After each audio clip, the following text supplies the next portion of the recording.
Alam nyo ba, mga sangkay, na mayroon pong panukalang batas na magbubura sa korupsyon sa Pilipinas.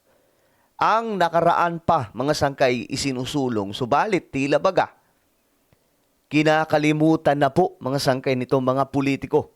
So ngayon, pag-uusapan po natin at ungkatin po natin ito.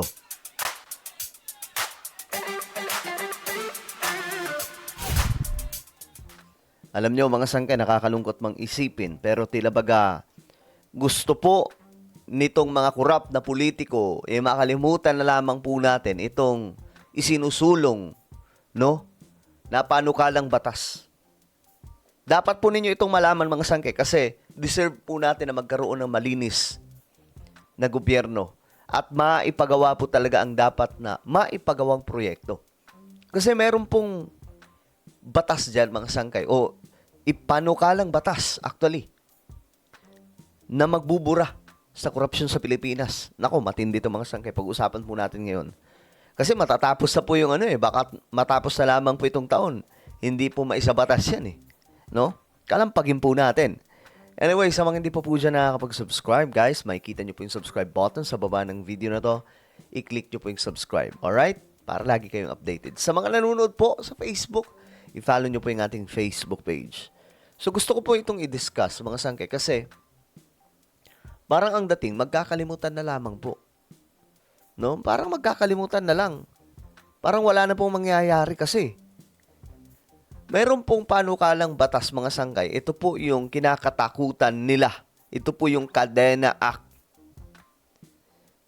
Ito po yung pipigil sa katakot-takot na korupsyon sa Pilipinas. Ito, silipin po muna natin na saglit itong video na to, mga sangkay, para po, syempre, magkaroon po tayo ng kaalaman tungkol dyan. Dito, kurakot doon. Mapapaisip ka na lang, may pag-asa pa ba ang Pilipinas? Pero may isang batas na kinatatakutan ng mga politiko ngayon dahil ito ang maaaring maging solusyon ng korupsyon sa Pilipinas. Isang batas na sure hit na tatarget sa mga magnanakaw sa gobyerno. Ayan po, blockchain. Ito po yung nasa loob nitong Kadena Act. Okay, ito po yung batas na yon, mga sangkay. Pero bakit hindi masyadong pinag-uusapan ng batas na ito? Parang iwas na iwas at takot na takot ang mga politiko na maisakatuparan ito. Kung nagsisinungaling kayo, kung maglalagay kayo dito ng maling data, pwede kayong makulong. If after 30 days, hindi pa napopost yung kontrata, yung bill of materials, kung sino yung nagwaging contractor, it then becomes a criminal offense. Grabe to, guys, sobrang lala nito kasi itong Kadena Act, ang nasa loob po nito, ito po yung blockchain. Paliwanag ko na lang kaunti siguro. Ito po yung sistema, mga sangkay, na ginagamit na po, o technology na ginagamit po ng maraming mga kumpanya, mga malalaking kumpanya sa buong mundo. Blockchain. Ang batas ay Kadena Act, pero yung nasa loob po ng batas na ito ay ang blockchain technology. Na ibig sabihin, kapag na-blockchain na po yung lahat ng kaperahan ng budget sa Pilipinas, lahat ng yan, kapag dumaan sa blockchain, transparent na po. Hindi po pwedeng maloko. Lahat ng galaw ng pera kita doon. Halimbawa, may proyekto na ipapagawa doon, pwede mo na lang i-search. No? Pwede mo na lang tingnan. Halimbawa na lamang po natin Bicol. Saan sa Bicol? Naga. Kay Lenny Robredo, 'di ba? Tapos ngayon, titingnan mo doon ano yung mga project. Oy, may project pala dito, may pinondohan. Tulay, bridge. Ngayon, mga sangkay, makikita doon sino yung contractor, magkano yung gagastusin. Magkano yung gagastusin, andun lahat ng budget. Tapos yung ginastos, lalabas din po doon. Kapag mayroong nawala na pera doon na hindi ginamit sa pambili ng kung anumang mga materials, yari. Kita agad. Ganyan po katindi ang blockchain technology. No? At ngayon, tila baga kinakalimutan na lamang po ng kung sino mga politiko. I'm not saying ito po ay DDS, ito ay Dilaw. Lahat po sila mga sangkay. Ang tahimik po ngayon Diba? August na. Anong ginagawa nito mga politiko? All of this will be out there for the public to see. Ang batas na ito ay tinatawag na Kadena Act. Si Blockchain the Budget, ngayon po ay Kadena Act na yung tawag natin. Hangarin natin sa Kadena Act, nakakadena yung budget ng taong bayan. Teka, Teka muna, ano nga ba yung Kadena Act na yan? Okay, para po sa inyong kalaman, ang nagsusulong po nito ay si Bam Aquino. Ako against ako sa mga dilaw. Kilalang kilala nyo ako. Never po akong, alam nyo yon mga sangkay, kung may mga kaibigan po tayo na nakikipaghalubilo sa mga dilaw, sila yon. Pero ako hindi po. Kasi, alam ko talaga pag dilaw. Pero, eto kay Bam Aquino, mga sangkay, nagulat ako. Sabi ko, okay, may matino palang Aquino Kasi sinusulong niya itong Kadena Act. Kasi sobrang lupit po na ito. Blockchain technology na ginagamit po ng mga malalaking kumpanya para yung kanilang budget, hindi po mananakawan ng kahit na sino. I-explain ko ito na pati bata maiintindihan. Okay, kumapit ka. Maganda to. Ang Kadena Act, ang ibig sabihin niyan, Citizen Access and Disclosure of Expenditures for Natural Accountability. Ang utak ng batas na ito, si Senator Bam Aquino. Ganito. Nga pala, shoutout pala sa YouTube channel nito, yung Magkano. Kasi siya pong gumawa ng explanation about dito sa Kadena Act. Ito, imaginein mo, kada galaw ng pera ng gobyerno, Yun. mula national budget, papunta sa bawat department, hanggang sa pagbili ng hollow blocks, semento, laptop, lahat naka-upload online. Correct. Yan po ang kinagandahan mga sangkay. Kaya nga ngayon yung mga politiko, tingnan nyo, ayaw po nilang kumilos, di ba? Ayaw nilang kumilos. Hindi po nila, ngayon nga, mukhang iba na po yung sinusulong, di ba? Ito para po sa inyong kalaman, wala pong political color dito. Ako kasi neutral po pagdating sa ganito, lalo na po sa usapin ng sistema ng ating pamahalaan at usapin po ng korupsyon. Against tayo sa korupsyon, mga sangkay, at gusto po natin maisulong kahit sino pang nagsusulong nito, dilaw man o pula, green, ang importante maisulong po itong Kadena Act. Gagamitan nila yan ng blockchain style system. Yun. Parang ledger ng bangko na hindi mo basta mabubura. Ano ba yung blockchain? Imaginein mo may notebook na pinag-aagawan ng buong barangay. Lahat ng bayad, utang, bill, gastos, isusulat doon. Pero ito ang twist. Hindi pwedeng burahin ang isinulat. Correct. Kung magdadagdag ka ng bagong entry, kita ng lahat. Kapag may nagkamali o nanloko, lalabas agad sa record at makikita ng buong barangay. May libo-libong kopya din itong notebook na ito na nakasave sa iba't ibang computers. Kaya hindi mo siya pwedeng dayain kahit gusto mo. Yan ang blockchain. Isang digital na listahan na secure, transparent at hindi mabubura. Correct. Galing ito sa technology na ginamit ng Bitcoin noong 2009. Pero ngayon, ginagamit na rin sa mga bangko, logistics, healthcare at ngayon, posibleng gobyerno ng Pilipinas ang gagamit nito.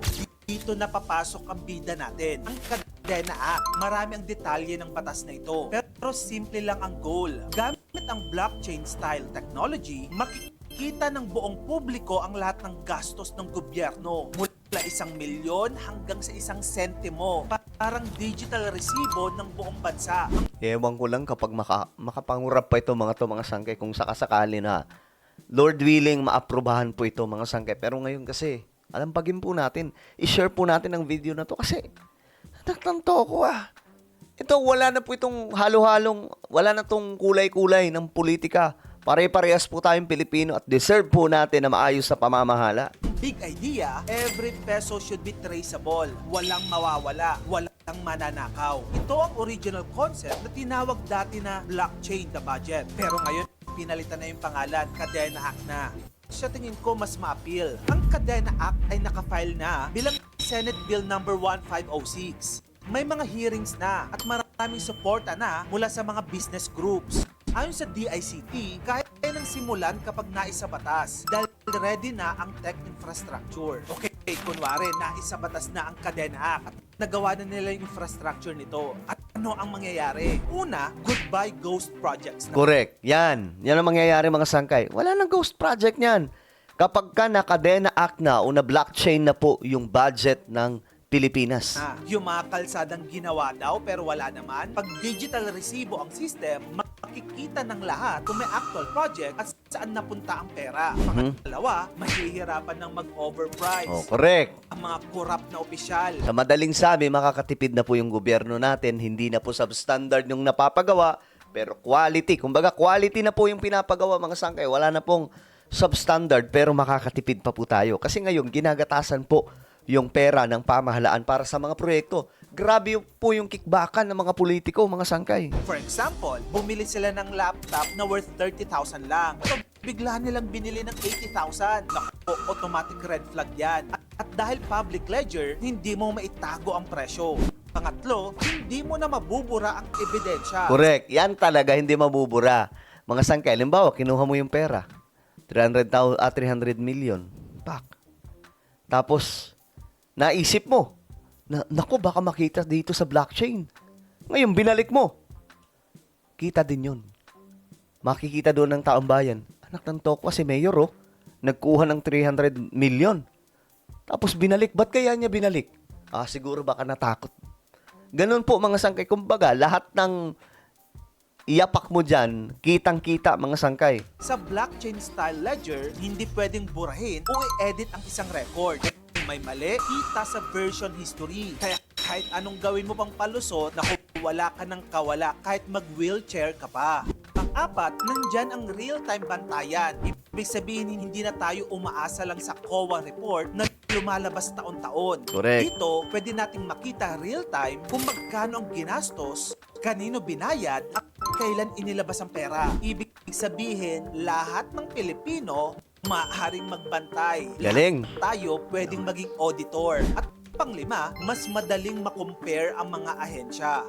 For example, kung bumili ang DOH ng PPE na 100 pesos, pero nakita natin sa record na bumili yung isang LGU 600 pesos ang presyo, madaling makita ang anomalya. Dahil correct. isang standardized system ang lahat ng gastos.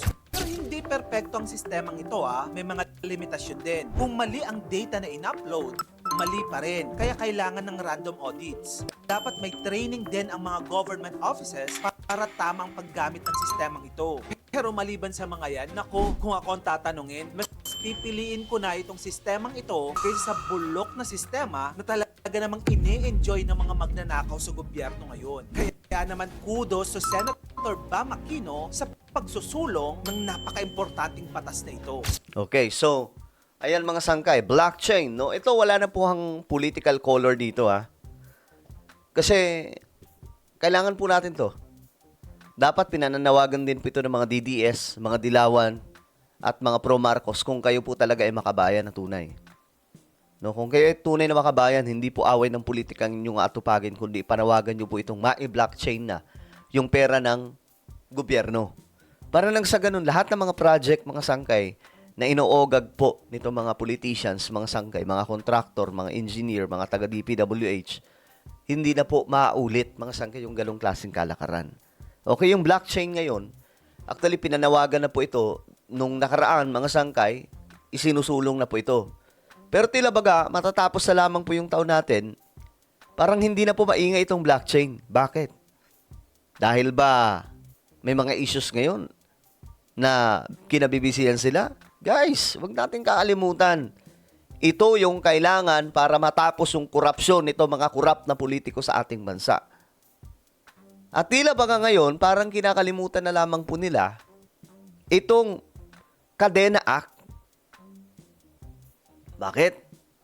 Alam nyo na siguro kung bakit. Napakaraming korap sa ating bansa. At natural, matatakot po sila dito dahil kapag na-blockchain na po o nagkaroon na po, maipasa na yung Kadena Act. Guys, transparent na po lahat. Bura lahat ng korupsyon sa Pilipinas. I tell you guys, mahihirapan sila dito at malabo pong makapangurap. Dahil kung mangungurap sila, ipipilit nila mangurap, makikita po ninyo, makikita nating lahat kung sino yung tunay na korap kapag na-blockchain na po ang pera ng gobyerno. 'Di ba? Well, ano po ang inyong opinion tungkol dito? Comment down below. Please guys, ikalat po natin ang video na to. Kalampagin po natin na ituloy na yung Kadena Act. Alright? Meron tayong YouTube channel. Ito po ay Sangkay Revelation. Hanapin nyo po ito sa YouTube ngayon din. Kapag nakita nyo na, i-click nyo po yung subscribe, i-click ang bell, at i-click nyo po yung all. Ako na po ay magpapaalam. Mag-iingat pong lahat. God bless everyone.